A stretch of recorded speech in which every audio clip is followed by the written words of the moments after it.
Game over. It is game over. Game over, cancer. I'm Val Solomon, Director of Program Impact at Cannonball Kids Cancer Foundation. And I'm Dana Nichols, Executive Director of CKC. Game Over, Cancer, a podcast dedicated to exploring conversations about pediatric cancer research, solutions, and inspiring family stories. We're a nonprofit dedicated to creating innovative treatment options for kids fighting cancer and educating for change. By creating a space for these conversations, we empower the community to take action and provide tangible hope. Game over, cancer. Screw you, cancer.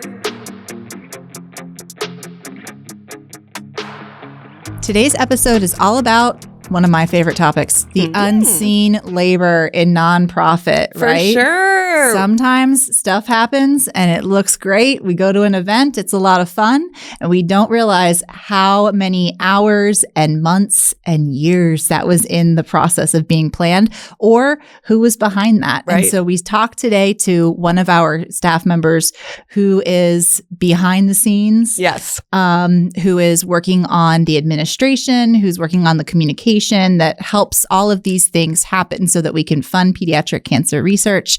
But you may not see her, except she's on the podcast today. She's on the podcast today, begrudgingly, just a tiny bit. No. I think she enjoyed her time. It wasn't as hard as she thought it would be. And it just speaks to me to the idea that anything that looks easy out in this world had a lot of work behind it and a lot of people that put their full hearts in it. And that's certainly true for what we do. You would feel it if she wasn't here and you just don't think about it because she is. And she's doing a great job behind the scenes. We're really excited for everyone to talk to her today. Take a listen. Our guest today is a wife and mother of two amazing children, Ella and Zach. Her careers have varied over time from mental health therapist to social worker, advocate, forensic interviewer. She's done a lot of different things. Common goal, though, has always been to help people. And now she's our development assistant at CKC. Please welcome Amy Robertson. Hello. Hello. Good morning. Thanks for being here. Yeah. Thanks for having me. I wonder when we ask people to come on the podcast, it's like when you interviewed and said, yes, I want to work here, if you ever heard you had to come be on a podcast, would you say yes? So I can say no. well, we're glad you came and we love working with you. So we like to show every different way that, you know, people are showing up in the pediatric cancer world. And so you're here with us. I'm part of the team. We love that. We wondered if you just want to kind of talk to how'd you get here? Why CKC? How'd you come here? Good. Well, I mean, as you know, Val said, I think every career that I've landed in, it's about helping people. And so I just really want to have an impact somewhere. And so I had some changes in the last year or two with employment. And I felt that I was in a position where I could make a choice about really where I had an impact. And so I followed you on LinkedIn and would see, your videos and your posts. And I thought, I really think that this could be an organization that I could benefit from as a person who really wants to have an impact, but also that it's kids. It's kids. And having kids, working with kids before, I just feel like this was a really good place for me to put my effort. And that's how I'm here. Awesome. And had you worked at nonprofits before CKC? I have. I worked in nonprofits for quite some time and then moved out of it into the for-profit world, but again, still with an organization that was doing work helping underprivileged folks abroad come to the U.S. So for me, it really ticked that box of social work. And so, I was excited to come back to the nonprofit world and, having, worked with you in a previous life, I really felt like this could be a good place for me to work. Yeah, absolutely. Well, I think for the listener perspective, we say you're a development assistant, and then it's kind of like, well, what's that? Right? So what would you say you do? Yeah, for CKC? what are you doing? No. I think that like the idea of fundraising, people understand that, but then like a lot of times people see that as I go to a gala, I go to a golf tournament. It's like the actual administrative piece behind the scenes is so much larger, I think, than people, give credit to. Yeah, I mean, in my mind, it's really the nuts and bolts behind, what we do. And so, like you said, there's the gala, there's the clay shoot, there's a lot of different things. And I think that just being able to have impact to move everything forward, to have that be successful. So whether that's, working on cards, thank you cards, really kind of driving some of that administrative type duties, or, just getting in there and getting my hands, dirty and helping set out signs to make sure people know where they're going. And so really a jack of all trades, I guess, in that regard. Yeah. And so you were also really important in one of our more recent, newer fundraising arms that we started, which was our runDisney, the race weekend, the marathon weekend. So tell people a little bit about, because I think they probably, if you're watching this podcast, if you follow CKC, you've seen our social media about what the race looked like for our participants and for the runners. But what were some of the things that you did like to help coordinate some of that behind the scenes? And you worked on that for months, right? Right. Yeah. No, I mean, what an amazing event. It was just an outstanding, few days down at Disney. But to be able to get that to that point was really just making sure that we had good communication with folks that were interested in supporting our work and running, and also communicating with the runners themselves to make sure that they had what they needed, just following up really to make sure that we got from point A to point B and have a successful event, and looking at, how can vendors locally and or, throughout the U.S. really support our runners. It's a, pediatric cancer research, who can't get behind that. Yeah. And so, reaching out and trying to see if we, could have opportunities for people to sponsor and help out. Yeah, absolutely. I think whether it's runDisney, whether it's an event or it's you got a letter in the mail and you decided to make a gift, I think we all know what it feels like to feel good about making a gift and then never hear from the place I gave to. And not only I think it's not even about I'd like to be thanked. It's also did they get it? Did my money go to the thing I wanted to go to, right? And so I think when we talk about, needing to steward our donors, a lot of time it's making sure that someone gave, they know that we're grateful that it is going to the research they wanted, or I'm a runner who's coming from out of state.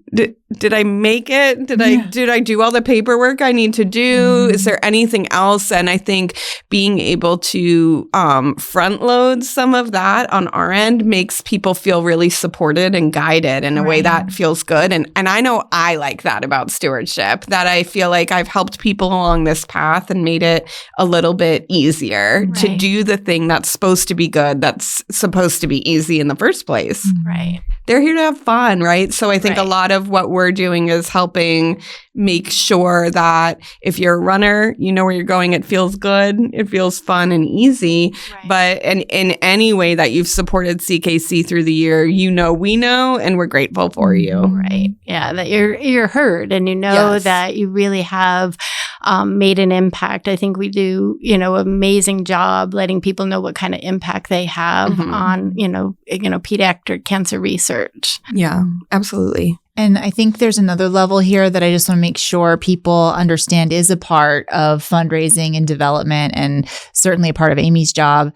And it's something that if you ever experience it, it's just like, ooh, what happened? And it's getting like more messages or more like just not getting the messages, but getting them timed and getting it like, so it's specific to you. I think that having somebody who sits in charge of that and making sure that you're getting not just the message and the acknowledgement that you're supposed to, but that it is accurate, so that the people who were donated through runDisney don't get something that's not runDisney related, right? That they have no clue why they're getting this, that we're actually thinking through the journey of a donor and their specific impact. And you're doing lots of behind the scenes work work to make sure they can get involved, get engaged, and that we're going to be able to, connect them to what their impact was.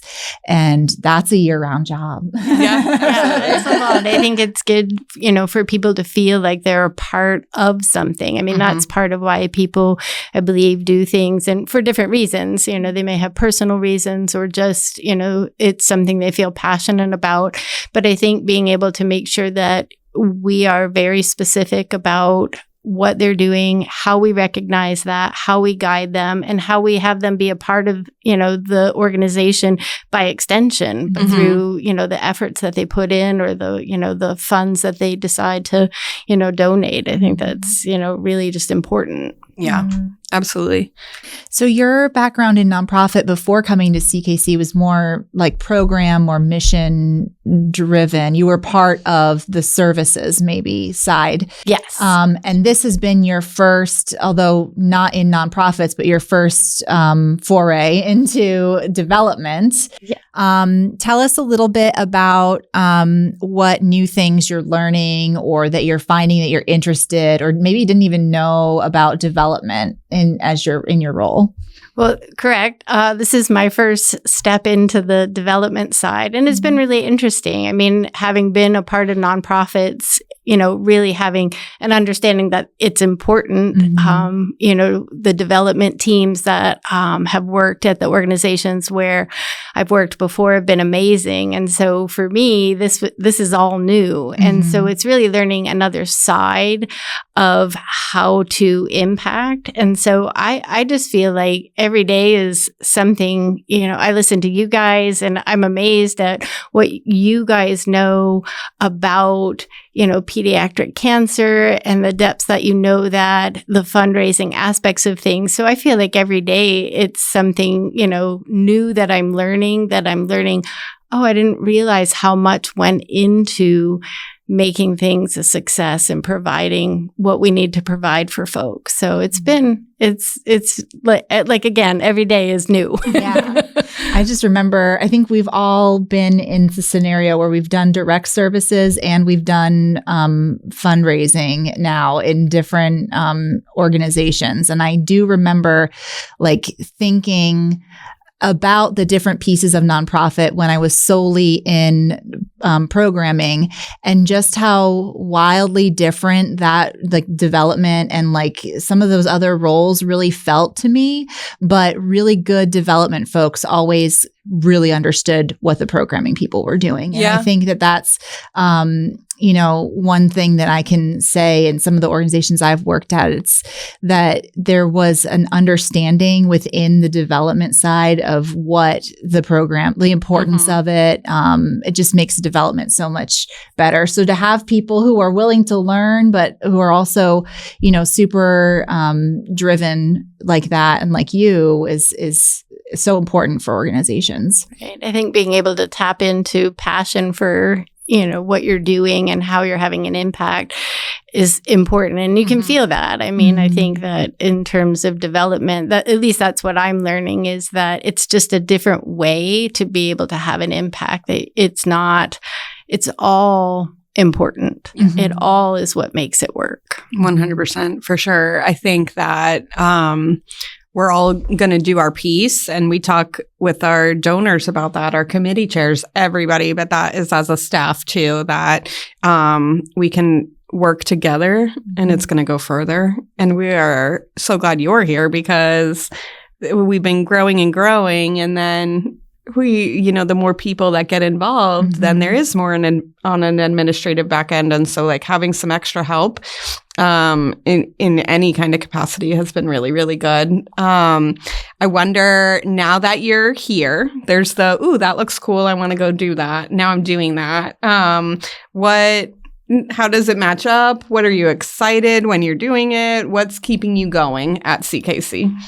I think I really enjoy hearing when you are talking, you both are talking about the grants that we're able to provide and the impact on the families with, these children. Like, to me, that listening to that and hearing that while I'm doing, whatever piece of the puzzle, just really, it just feels very plugged in every day when I'm there. And so I just feel like knowing, I don't know, I've worked with kids for a long time in various fashions. And it just, for me, it really comes home because I just really want to be able to help children and families. I feel like it's really important. Us too. Yeah. I mean, I think that when we work in different places, and so I know even you mentioned we worked together a long time ago in a children's advocacy center, and kids are coming through this front door and they need immediate intervention and help, and we know that and we see them. And then in what we do here, fast forward, just a few years, but fast forward to what we do, I think it's removed, right? There are never, but not every day are the kids who need immediate intervention coming through our door, right? When we're meeting and talking to children, they're already in their treatment plan or they're after, those kinds of things. So I think bridging that gap is really, really important because we're doing really important work. And just as much as, to me, everyone who's donating and participating needs to know that, like, I want to make sure all of us as a team know that and understand the depth of what we're doing, and I know everyone always laughs and makes fun of me, and I'm like, a lot of times we typey, we're sitting here on our typey, but that has a real impact, and all these incredible things are happening because of the work we're doing. So I definitely appreciate hearing you say you feel plugged in, because I think for me, that's a huge goal.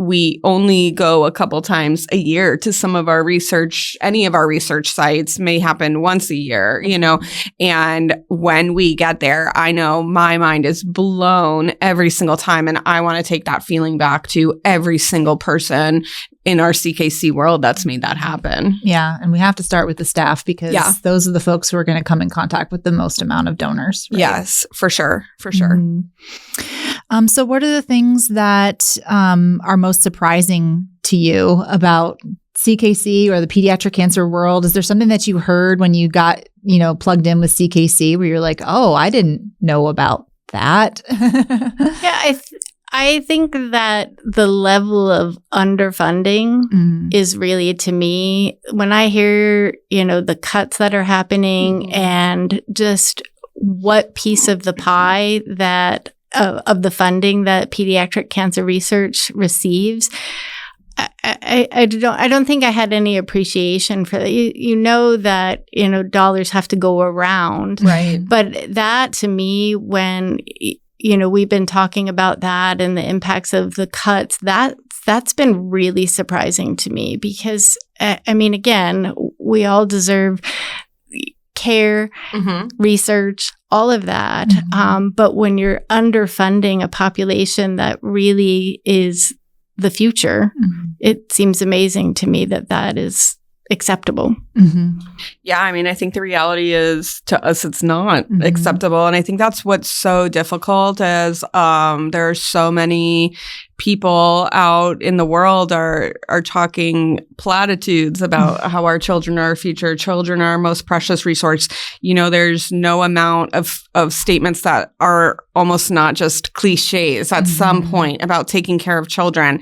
And at the same time, that gives us a false sense of security that my individual children or your individual children are going to be okay should they come into something horrific. And when you see that that's not the case, it's really, really difficult. It's difficult as a mom, as a woman in community, but it's really difficult here to realize just how deep that underfunding already has been for years and years and now continues to go is really hard. It's a hard pill to swallow. So sometimes we have to deal with realities like that. And sometimes we're telling really difficult stories at CKC. And I know you even mentioned having followed along a little bit before you started. being in the cancer space and being in pediatric cancer space in particular can be really tough. How do you handle tough days, or how do you find yourself able to sustain participating in the way that you have? Yeah, I think trying when it's harder. I mean, the stories are just really challenging. And I feel that for myself, having a immense amount of empathy for kids and for their families, it really hits. And so for me, I feel like knowing that whatever I'm doing, putting one foot in front of the other with the organization, every thank you card, every effort, every phone call, every email has a impact on these folks that are dealing with such, challenges with their children. And that, to me, that's where I go, is just focus on what you're doing in front of you, because that's the way to get the funding. That's the way to make the biggest impact, to make the biggest change for these children. Yeah. I love that. Mm-hmm. You hired a good one. Well, we try. She had to put in the application. Well, so we like that part. Yeah. But yeah, I think we work with a really special team. I think whenever anyone's coming on and then meshes well, that's really exciting, and certainly makes the day-to-day good for us all. But I think that that base level of passion, of matching energy, of, committing to the cause is always going to be our most important thing. So many things are teachable, but that piece where coming back to the why, that's got to be there. So that's because you show up and that's what you have. So we love that for sure. Yeah. Tell us a little bit about what you're looking forward to. What's coming up in your role? Yeah, it's only been a few. Now this will be your first full cycle of a year with us, right? Yeah. I'm really excited for the year, really, to have all the events that we work on and put together. I mean, I got to be a part of a few towards the end of the year. And the first one was Ripple. So it was amazing to me.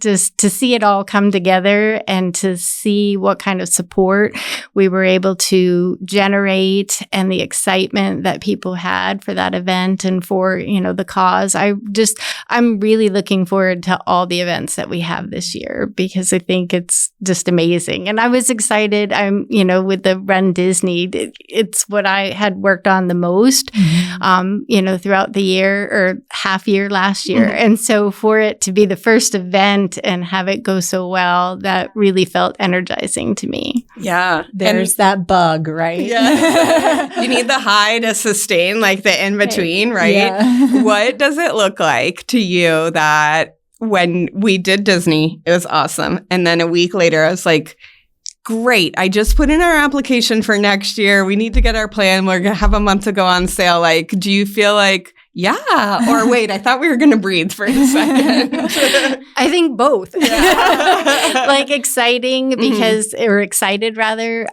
in that, it started. I didn't realize it started so soon. Yeah. And so it makes sense, but also wow, but I'm looking forward to our launch. I'm really looking forward to that rush to see, okay, what do we need to do? How do we get this moving so that we can have a big impact? Yeah, me too. Yeah. I can remember before Amy started, with the first time when we signed up for the race bibs.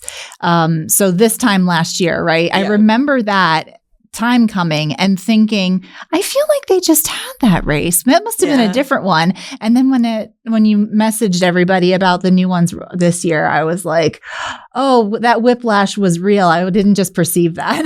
Yeah, but I think what better time than everyone ran their race and they're feeling good and excited, or people who didn't are whoa, I'm signing up next year. And I'm sure by the time this airs, we'll be open and everything. But the other, I think, really cool thing that Disney provides is that as charity participants, we get to actually be on sale before the actual Walt Disney World on sale. And so, yes, that backs up a little bit, but it also means anyone who commits to fundraising is automatically in and participates. And that's a really great perk that they allow us to have for the people that are committing. Yeah, what a great partnership there. Such a great partnership. We all had so much fun. And so, yeah, let's do it again. It's going to be good. It's going to be amazing. It's going to be really good. And Amy showed up for work after, so that was great. Then you'd come back.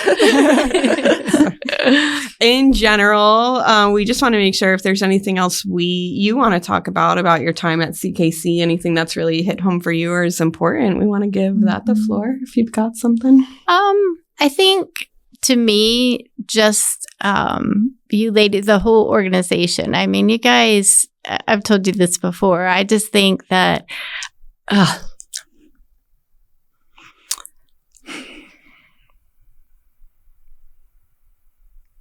I think what you guys do is just really admirable. And I just feel very energized by listening to you. And it really motivates me to try to do better. Not to make it about me, but having had, cancer in my family and cancer for myself. And I had by all stretches a treatable cancer, and the challenges that really brought or still bring, to know that families and their kids are struggling in a very different way and that there aren't always solutions and that we are working to try to help create the research to create those solutions. Like listening to you guys and what you know, like it's just something for me to shoot for it. I'm so grateful to be a part of this mission. I just think it's amazing.